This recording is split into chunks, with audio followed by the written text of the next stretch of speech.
Last August I published my very first YouTube video about my alangeandsohne Odysseus in stainless steel. I decided to make it precisely because, beyond some wrist shots on Instagram and some brief initial thoughts shared, there's an absence of actual owners who have taken the time to go into any detail and to share their personal experiences of buying, owning, and wearing an Odysseus. Much the same can be said for this watch too, so I thought I'd make this video to share the things that I believe other aspiring owners want to know, as well as what it's like to own a Zeitwerk. Some of what follows might come as a bit of a surprise, and I would be particularly interested to hear from other Zeitwerk owners to understand whether they also share similar views to mine.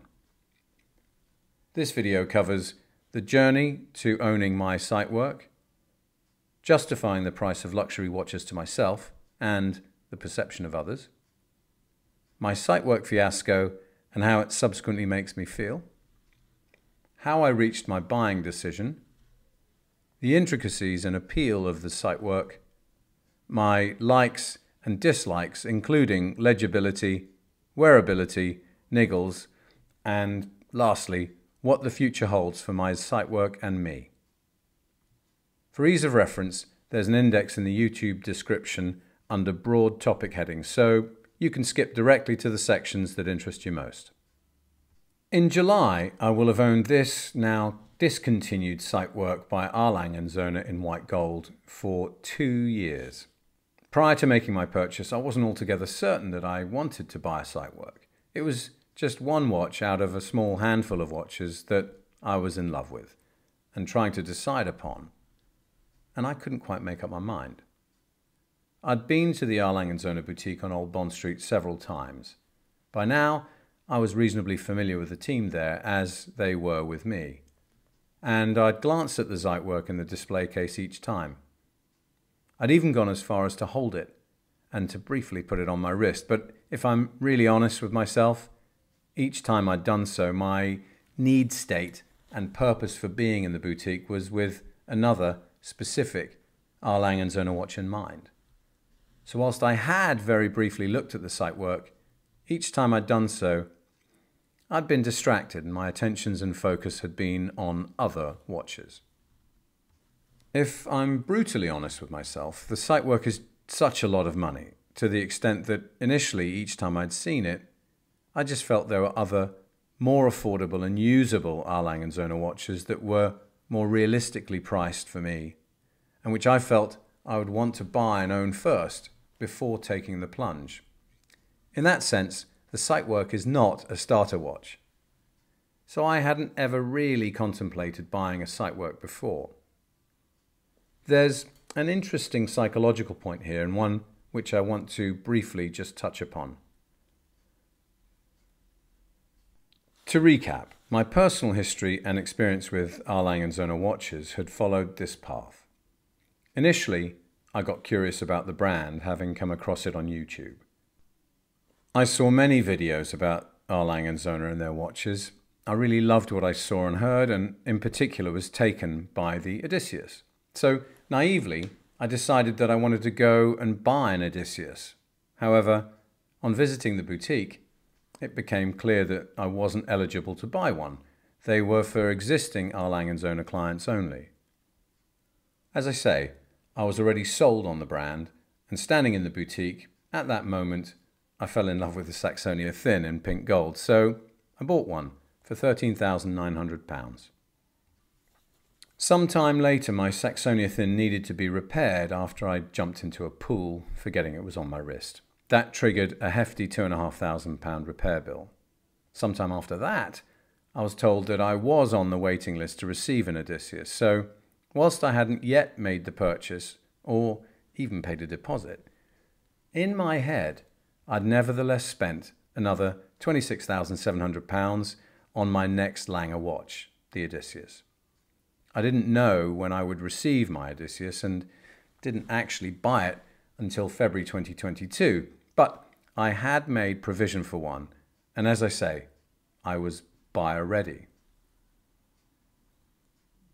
Then I bought a Lange 1 in white gold for £29,000 to mark my birthday in December 2020. In saying this, I don't wish to sound flippant. I recognise the price I paid is not far off the annual national average wage. So, by now, I'm invested in the Lange brand. I've bought into the brand in many different ways. Mentally, emotionally, psychologically, and spiritually even. Yes, it gets like that for me. Not to mention to the tune of over £70,000. Here's the thing. I've found that each watch purchase cumulatively normalizes the parting with significant amounts of cash in return for a timepiece. In spite of how I used to feel, paying such fantastic prices for such superb watches starts to become that little bit more acceptable. Each time I've bought a watch, Lange watches in particular, I've found myself circling around the buying decision. It's my own private and intensely personal process of justifying my actions before making a purchase. Very occasionally, I'm impulsive, as I was with the Saxonia Thin, but for me, making these decisions is usually no trifling matter. And each time I arrive at a justification, I then press ahead with the purchase. And every time I've bought a new Lange, my subsequent experience and journey with each watch has been reassuringly good and has validated my purchasing decision. But then came two unexpected moments. The first was something that I hadn't encountered before, an outsider peering into my private watch hobby, I almost said habit, and the need for justification. I saw my parents around the time of my 50th birthday, shortly after having bought my Lange 1. It was on my wrist, and my parents, sitting on the sofa in front of the TV, casually asked to see my new watch. And then my father went on to ask me how much I had paid for it. Most people don't do this. In polite society, this doesn't really happen. People perceive it as being rude to ask. However, it isn't uncommon for my father to ask such a question. More often than not, where he's concerned, it's born from a passing curiosity, and in the past, when he has asked me about what things cost, I've always given him an immediate, straight answer. However, on this occasion, in the moment, I found myself hesitant in being quite so straightforward and matter-of-fact. And right there, on the spot, my knee-jerk response was simply to say, actually, this costs rather a lot of money. Knee-jerk by name, jerk by nature. Perhaps that was red rag to a bull, but I felt a bit embarrassed to tell him and to say it out loud. And yet, I realized as soon as those words came out of my mouth where this was all leading. Someone close to me was asking about my interest in watches. My father was being nosy and going straight to the nub of it, and there was nowhere to hide. Both my parents now looked up at me, and undeterred, my father, who was holding the watch at the time, persisted. Well, how much then? This felt a bit weird. For me, watches are a very private indulgence. I understand why I enjoy them as I do, and as I just explained, why I feel I can justify making the purchases that I make, to myself at least. But having to share this information with someone who had no real concept of what was in his hands was jarring. And as I say, it made me feel more than a little self-conscious. Perhaps this was mainly because I knew how the information would be received. Suddenly, I felt an urge to preface my answer with an introduction to the alangeandsohne brand, to explain about the painstaking craftsmanship that went into producing the piece of art that he was holding, to explain my thought process and justification for my actions. But in that moment, my father didn't want to know all that. He just wanted me to tell him the number. So I did. I got the response I had expected from both my parents. In concert, they both shrieked, "How much?" My father looked incredulous. "What, for this watch?" I felt my feet rooted to the floor. Yes, I nodded, silently, unable to speak. My mother had now completely lost interest in what she was watching on TV, and she'd sat up straight to look back at the Lange 1 again, which was still in my father's hands, but a little closer this time. And she took hold of it to have a closer look still. You must be crazy, my father concluded, before my mother eventually handed my Lange one back to me. As I say, this conversation occurred 6 months or so before I actually bought the Zeitwerk, and my parents' reaction and this conversation was about my Lange 1, for which I'd paid £29,000. Now, having normalised the seemingly ridiculous notion that parting with increasingly large sums of money on luxury watches can be justified, and having been through this awkward discussion with my parents, even as a 50-year-old man, the Zeitwerk, which is more than double what I paid for my Lange 1 and is easily the most I have ever paid for a watch, came into my field of vision. Oof. Rewind a couple of years, and I wouldn't have envisaged paying anything like this sort of money for a watch.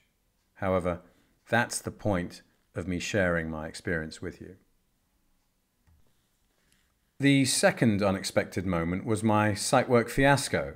My other Zeitwerk video chronicles a fiasco that befell upon me, and I mention this only because I feel the need to point out that my relationship with the watch, and also with the alangeandsohne brand, has changed since that episode. Frankly, I haven't bought another alangeandsohne watch since. Yet. However, that's another story. Anyway, back to making my Zeitwerk buying decision. As I say, I wasn't really sure that I wanted to buy a Zeitwerk at the time. However, what I did absolutely know at the time was that I wanted to buy another Lange. I couldn't get enough of their watches. Is my watch enthusiasm a hobby or an obsession? Well, all I can tell you is that I was completely besotted by the alangeandsohne brand. My Saxonia Thin and Lange 1 were giving me such pleasure. Both these watches were hogging my wrist time, and the notion of more alangeandsohne watches was such a welcome thought. Not to mention the pregnant expectation I was experiencing being on the waiting list for an Odysseus in stainless steel. There were 3 Lange watches in my sights: the Saxonia annual calendar, the 1815 annual calendar, and then, as a bit of a wild card, the Zeitwerk. My inclination was towards the 1815 annual calendar in white gold. It's just so beautiful, and I love the fact that once it's set, there's a single pusher on the side of the case that advances everything forward one day at a time, so making the setting of the watch that much easier if it hasn't been worn for a while. My wife played a key role in my decision to buy the Zeitwerk. I'd asked her to come with me to the boutique on Old Bond Street, but I'd also told her not to think about the prices of these watches. She knew they were expensive, but she didn't know the differences and quite how much. She pointed out the retrospectively obvious, that if I was looking for something completely different, then the Zeitwerk was the way to go. As ever, Mrs. Watch Enthusiast London was spot on. Thereafter, my attention switched to how I'd go about acquiring a new Zeitwerk at the best possible price via an authorised dealer. In the end, this was via a friend who had a relationship with a Lange authorised watch dealer in Italy. However, again, that's another story entirely, and I don't want to repeat what I've already said in my other Zeitwerk video. I've heard Anthony de Haas say that alangeandsohne initially believed that the Zeitwerk would appeal to a few collectors only, and they never expected the wider scale popularity that the Zeitwerk has subsequently received. It's a marvel of a timepiece. The digital hours and minutes combined with analog seconds is simple, and yet at the same time it's extremely complex, which is something that isn't completely obvious until you turn the watch over and peer through the sapphire crystal caseback. I believe alangeandsohne are the only brand to make a mechanical watch with a side-by-side, instantly changing digital hours and minutes display. No other brand has achieved, nor perhaps even attempted this, and that's in part owing to the huge power requirement to turn the 3 discs instantly in the blink of an eye. It's technically brilliant, requiring an enormous mainspring, which, because of the gearing system, is surprisingly easy to wind, and then the control and distribution of this power through a remontoire, or constant force mechanism, and down through to the escapement. All that makes for a fabulously complicated rear end and a beautifully finished movement, which is a quiet personal indulgence when in hand. It's said that there are only a handful of watchmakers that ever get to work on a Zeitwerk. Such is the complexity. And when these watches do require attention, they're usually only ever returned to the very same watchmaker that assembled the movement originally. As with all our Lange Söhne watches, the movement is beautifully finished. Initially, I wrote my loves and dislikes for this section, but if I'm being honest with myself, I feel differently about this watch today from the time when I bought it. The Zeitwerk is completely different from any other watch out there, and it's certainly very different from any other watch I own. This is a standout piece. It's strikingly beautiful in its dial simplicity. I far prefer the white gold, black and white monochrome look to the pink gold version. The instant minute and hour changes are a source of ongoing fascination, and it's one of those rare things where the novelty never seems to wear off. Watching the minutes and the hours change just doesn't get old. Not to mention, as with all our Lange Söhne watches, the quality of craftsmanship is second to none. I believe our Lange Söhne are amongst the very best watchmakers in the world. I also like that I can see the minutes peeking out from beyond the cuff, which permits me to glance down at how much time has elapsed if, say, I'm in a meeting and want to tell the time at a glance, but I don't wish to appear rude. For months after purchase, this was the watch I kept coming back to. However, I do have some dislikes too, and one of them is also the legibility.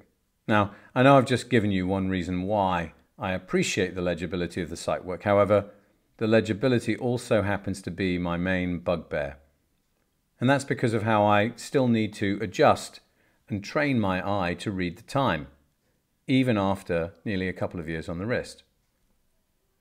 That might sound strange. After all, it's often said that the Zeitwerk is amongst the most legible of watches.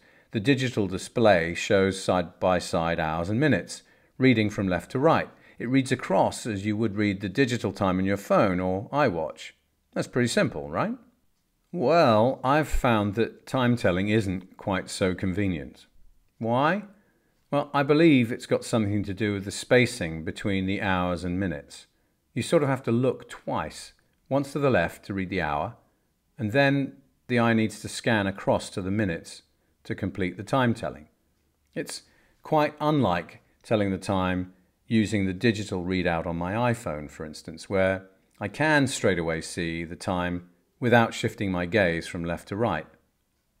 I think it's the span between the center of the hour and minute windows, which are just that little bit further apart than is comfortable to take in straight away, at least from the distance between my eye and the watch on my wrist. Moreover, the Zeitwerk is really very tricky to read in poor light. Unlike conventional watch hands, which can be made out in bad light conditions, with the Zeitwerk, it's nigh impossible to tell the time in low light. Either you can see the hour and minute numbers, or you can't. I happen to sleep with a watch on, and there are times when I wake in the middle of the night where the Zeitwerk is completely useless, unless you turn on a light. And even then, with sleepy eyes that haven't yet had a chance to adapt to the light and properly focus, I've spent far too much time looking at the face of the Zeitwerk to try and tell the time, only to be disappointed. So, in this sense, I find the Zeitwerk to be completely impractical. Presumably, that's why the lumen was conceived. The glowing numerals resolve this, the most basic of issues. Net-net, I find that it's far easier to glance at conventional hour and minute hands to instantly tell the time, which is also often possible in low levels of light. At a 41.9mm case diameter and at 12.6mm thick, it's a heavy and pretty substantial watch to wear, and this isn't always comfortable.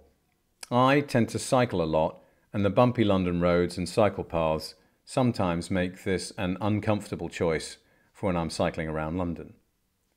The extent of its thickness has been somewhat disguised by the contrasting brushed finish on the side of the case, and I'm learning that the position of the lugs in the case make it look thicker still. Other things that irritate include the very slightly different levels of the minute numbers.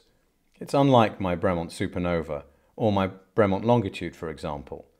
FP Journe watches also have their date numerals on the exact same plane, unlike the Zeitwerk, where the digits sit on slightly different planes.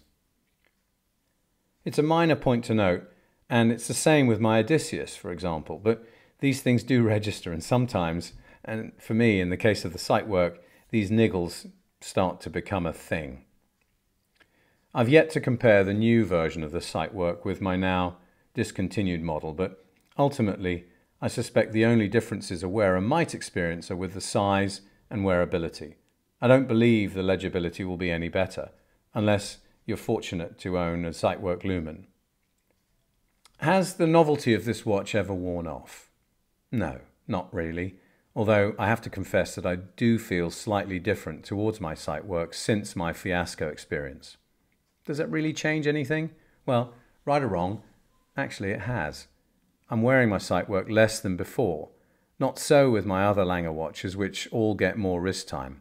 But the Zeitwerk, I admire it for what it is, a technical marvel. It's superb in that respect, and you can't ever take that away. Someone in the old Bond Street boutique referred to the Zeitwerk as a good weekend watch. At the time, I thought he was teasing me, but in retrospect, I think that happens to be a really good descriptor for this timepiece, much as I initially wanted and envisaged it to be a more regular, perhaps even a daily wear. The reality is, it's just not that practical. I suppose so much has to do with what each of us wants from a watch. And whilst the Zeitwerk isn't the most wearable, nor is it the most practical watch that I own, I feel that it is, nevertheless, still a keeper, for now. Bottom line, the way I feel about my Zeitwerk today is that if I ever was to sell a watch, the Zeitwerk might just be one of the first to go.